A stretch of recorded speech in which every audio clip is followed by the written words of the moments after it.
Ask you this one. I do. Spadoni and I were talking about this. Oh, look, thank you. Now you got a mic. Now you got a mic screen. There you go. It's a little Spadoni big. and I were talking about loyalty. Loyalty, huh? Yeah, just between fans, organizations, players, etc. Right. Green Bay Packers heading into this year. And I know, cross-sport analogies, people don't necessarily love them. But Aaron Rodgers is no longer going to be on the Green Bay Packers. Do you view them as a championship contender? Not right now. Not me neither. Now, could that change? But at the same time, I think they can win their division. but at the same time, I didn't view them as a title contender with him. Really? Absolutely. I think that they deserved the BOD, the benefit of doubt. I didn't give it to them. They haven't won the Super Bowl since 2009. Yeah. But they've been in the NFC Championship game Yeah, but they've times, lost multiple road playoff games. It's true. Multiple championship games at home. It's true. And on the road. I don't think I viewed them as a title contender with this version of Aaron Rodgers. Okay, fair. What about when New England lost Tom Brady? Did you view them? No, not even close. All right. So, again, those are franchise facers in Tom Brady, Aaron Rodgers. Right. And those teams basically got crossed off the contender list once that guy was gone. Right. Now, Russell Wilson is a good example of an organization where we thought they were done as a contender. He leaves them, and we're like, oh, Denver will be a contender. Denver, not a contender. Seattle, in the playoffs. I don't know if they're a contender for the Super Bowl, but they're in the mix. The second Patrick Mahomes leaves the Chiefs are probably out of the contender. Not. So where are you getting at? So where I'm going at with this is all about Steph Curry.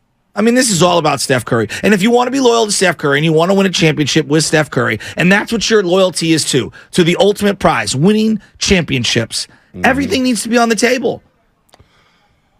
So, Sidey brought up something yesterday as this segment is brought to you by Golden State Lumber, serving the Bay Area for 3 generations. When you succeed, we succeed. Visit GoldenStateLumber.com. He brought up something at the top of his show. He goes, I agree with Steve Kerr, and I agree with many people that the Warriors aren't title contenders without Draymond Green. If he leaves, the Warriors are no longer title contenders. But he also pushed back and said, if Draymond Green stays, I don't think they're title contenders. They weren't this year, and he was here. They advanced to the second round. They were part of the Final Eight, but they did not make the conference finals. They're not playing for a championship. So if Draymond Green does come back, and you have the same iteration of the Golden State Warriors, I don't know if they're title contenders. And if that's the case, let's just say Draymond Green leaves and moves on, and you believe they're not a title contender. But if he's here, you believe they're not a title contender.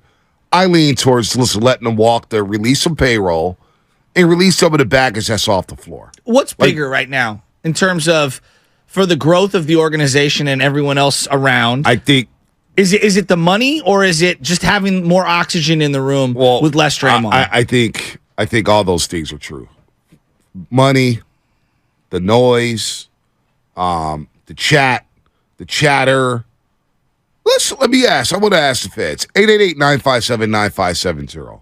Because I love basketball. I really do. And I enjoy just the game of basketball. I enjoy the strategy. It's just like football, baseball. I enjoy the strategy. I enjoy the in-game adjustments, all that stuff. You love a good hit and run?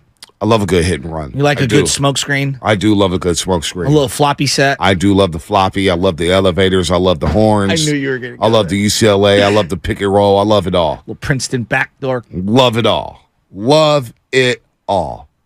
But 888-957-9570. Did Dub Nation have fun watching basketball this season? Wow, that's such a great question. Did they have fun watching the Golden State Warriors? When you think about playing with joy and enjoying basketball and being locked in, did Warrior fans enjoy this season? It felt, I can't believe I'm saying like, think about I know, because it's some of my favorite players ever. 18-2 they started when they went on championship. That season was all-time fun. You saw the ascension of Jordan Poole. You watched Klay Thompson return. You saw Steph Curry come back from a calf injury and dominate the playoffs. You saw Andrew Wiggins grow into an all-star. You saw Looney become one of your trusted guys. One of your guys that you said, you know what, I could get in the foxhole with him and I could ride. Looney's my guy. We had a lot of fun last year on the way to the championship. Did you have fun this season? After way it started? Well, let's define fun, because like the way I'm looking at this, we admit sports over work. Sports is always more fun than anything work related or No real doubt. family drama related, right? Yep. So that's bare minimum. Like, yes, sports are fun. On the scale of sports fun, it was not as much fun as I anticipated. You have the tension of all of the young players not coming through and them being scapegoated at every single turn. Yep. You're watching kind of the sand come out of the hourglass on two legends that we absolutely love, which is Klay Thompson and Draymond Green. And yeah, they pulled some magic from time to time. You're watching a player that we all fell in love with the year prior in Jordan Poole, just not even closely resemble the joyous player this year that he was last year. Man, I'll be real with you. It was not a lot On of the Warrior fun. scale? On the Warrior scale. Because they're the most, I think they're the most fun team The of most them all. entertaining team. Yes. The style of play is great. It was not that much fun. That I think I will meet you Well, there. And I look feel like a bugaboo saying that. And what up to all our YouTube chat? What up, everybody? Philip, Tyler, Ernie Chavez, Made Money. I see Made Money in the chat this morning. Morelli. I see y'all. You know, Ernie said something here. Ernie said something. Where is it at? This season was a frustration sensation, which is a buck. You see Morelli. My anxiety level went through the roof this season compared to last year. You know, Adrian.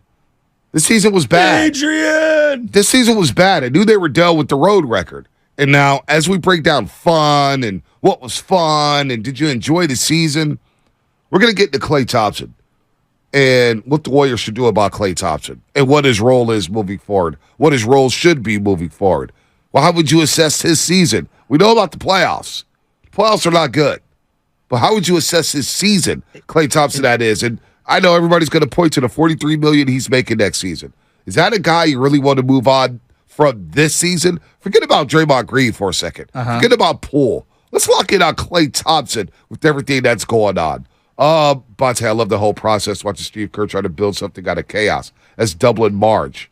She loves the process. Should it be that chaotic? But did we love this process? No, not this year. Did this process work? Didn't it feel like there, and I hate saying this word, but it felt like a championship hangover and then a bunch of other stuff. Like it was all the things you hear about when a team wins a championship, feeling themselves too much, not grinding on the grindstone like they did in the years prior.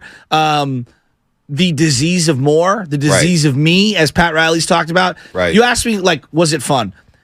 Am I a weirdo for saying that one of my favorite moments of the season was when all the best players didn't, or the big core? The Cleveland game. Yeah. The When they Cleveland didn't game. play and the youngsters got to play, it felt like I was watching a youthful exuberance of joy that brought me back a couple of years prior. Right. And like, I know at the end of the Kevin Durant thing, a lot of Warrior fans didn't think there was a lot of joy No, they didn't. with the Warriors. I remember when Kevin Durant went down in real time, and they ended up winning that Game 5 against Houston in dramatic fashion at Oracle Arena. Then they went on to Game 6, and Steph Curry had one of the greatest second halves we've ever seen in playoff history when he dropped 30. A lot of people were happy because they said, oh, we got the old Warriors back, the pre-KD years. Oh, this is strength in numbers. Oh, my God, let Steph cook. And I said, man, that's so damn disrespectful to Kevin Durant. Yeah. And Kevin Durant came back in that finals game, Game 5. Everybody who he was. We're like, oh my God, we got a shot to win now because KD's back. But remember that? Yeah. He gets hurt, and people are like, oh yeah, the old Warriors are back. They weren't having fun with Kevin Durant. You know what it felt like? Now that we've gone through the whole season and we take a step back, there were a lot of 2014 Niner vibes to this year. Yep.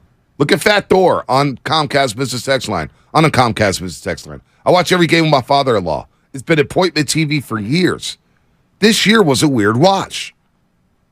And I'm kind of there. With him. It was a weird watch at times. But do you get the 2014 Niner vibes? It was Because not a fun season. They fell short the year prior. Now, again, this team won it all last year, but they fell short the year prior. They kind of rolled it back, and clearly chemistry was off. Clearly, from the top down, there was issues in the front office with the head coaching staff and the direction of the organization. And I would just say direction of the organization, which is a parallel to what we're seeing now. Direction of the organization.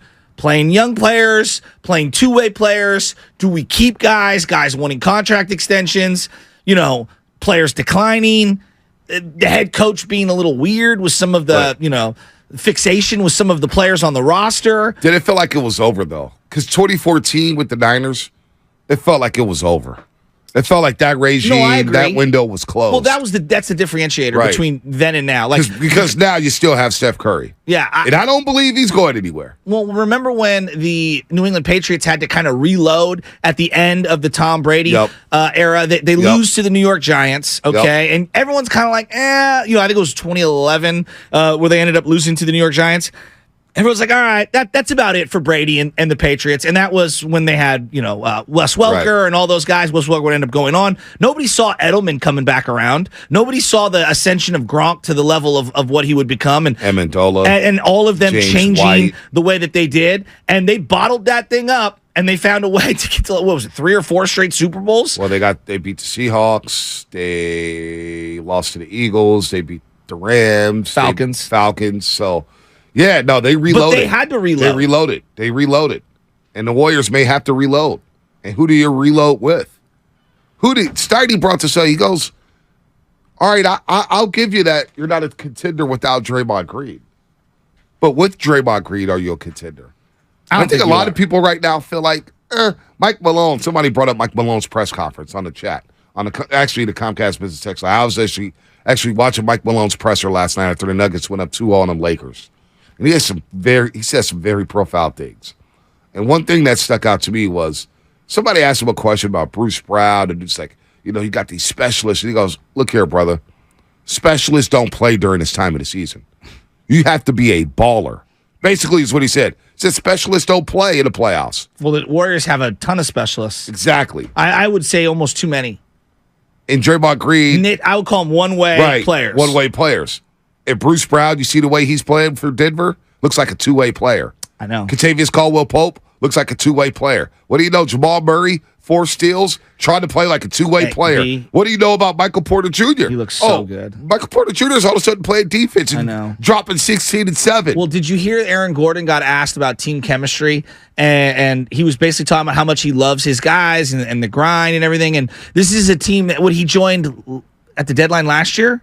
Who's that? Aaron Gordon. Aaron Gordon. Yeah, 2 years ago. 2 years ago. So this isn't a team that's been together for a decade where you could just build certain tendencies and frustrations with people. Like, when you've been with your significant other a long time, yes, you love them, but you also hate a lot about them because you're together a lot. And I feel like the Nuggets feel very connected. Very connected. United. The synergy is clearly there. Yeah, no, Kentavious Caldwell-Pope, first year there. Bruce Brown, first year there. Realizing they needed toughness at the guards. They had to upgrade from Gary Harris and Monty Morris, some of the guys they brought in. But Gordon's been there. Porter Jr.'s been there. Murray's been there. And Jokic has been there. And Mike Malone touched on that. He goes, look, Jamal Murray and I have been together for 7 years. A lot of ups and downs. Jokic, I've watched him grow into an MVP and an unstoppable force. He's amazing. I mean, he is amazing. But the difference is with these teams that are left in the Final Four, Miami, connected team. Boston, connected team with guys buying in on both sides of the basketball. The Lakers look connected. The Nuggets are connected. And that is the difference, I think, with the Warriors. They were not connected at all this season. They just weren't. Yes, you're right. They were not connected. And Bonte, what do you hear from a lot of stubborn Warrior fans? Which I love the loyalty. Let stuff cook. No, it's I'm gonna ride this court till the wheels fall off. We're gonna ride or die with them. So, didn't they die this year? They died. Didn't the wheels kind of fall off? They died this year. Like, so when you mean ride or die, you mean just they're going to be lifers at maximum salaries? Right. Right? There's nuance to all of these things. So are you just going to allow this thing to slowly die off? Like when you have a plant in the backyard, not that I'm somebody with a green thumb, but when you have a plant in the backyard and it's clearly dead at some level of the branch, you don't just let it die there. You trim it back a little, hoping that it'll grow, and come back later on. At least that's what you do with some of the dead leaves. They trim back or whatever. I know there's a better way of explaining it, but I feel like that's kind of where we're at right now. Like we've got a really nice root. We've got Steph Curry. And to me, you got to prune some of these leaves off the side and get rid of some of the old dying vines and allow some new ones to sprout.